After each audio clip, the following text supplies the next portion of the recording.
So we've been learning about this idea of total internal energy, which has the symbol U, right? And how if we have a system, energy can be transferred from the system to the surroundings, making the change in internal energy of the system be less than zero because it's losing energy.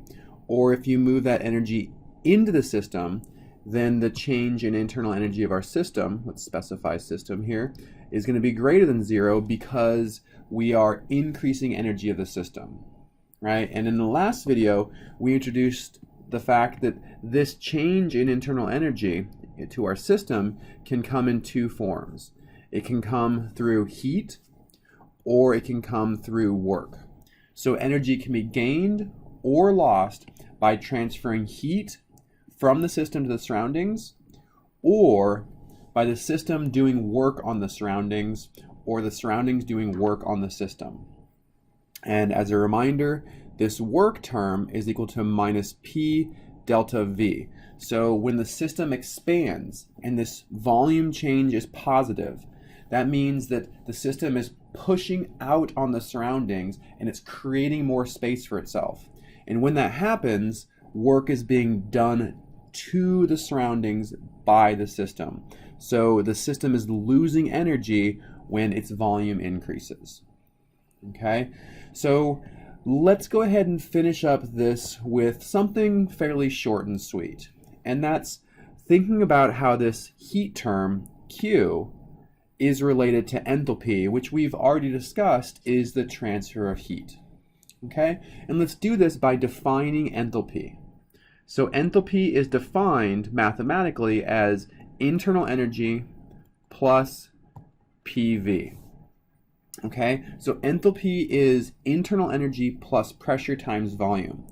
And if we imagine a situation where we're at constant pressure, so we're at constant pressure, then it's true to say the change in enthalpy equals the change in internal energy plus P delta V. And the reason we don't have a change in pressure is because we define this as constant pressure.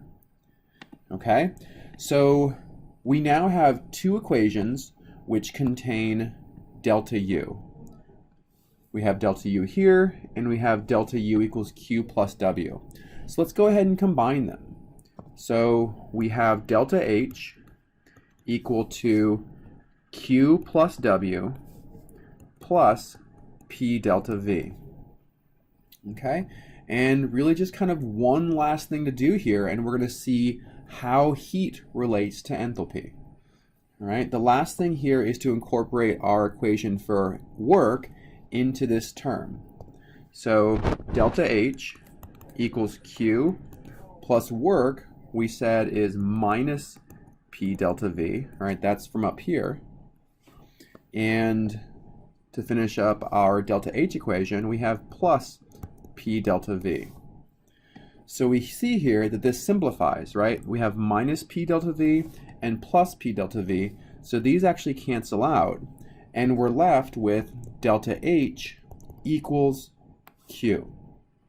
So enthalpy, the change in enthalpy, is heat exchange between the system and the surroundings under a very specific condition. It's under the requirement that we are at constant pressure. Okay, so we specify this as QP. So delta H equals the heat exchange between the system and the surroundings under constant pressure conditions. And this is a really, really useful form of heat exchange, because if we think about a chemical reaction that's open to the environment, which most reactions are, we are always dealing with a constant pressure, right? So the constant pressure is atmospheric pressure. So it's unlikely that a reaction will not be a constant pressure. Therefore, enthalpy is easy to relate to the heat exchange between the systems and the surroundings.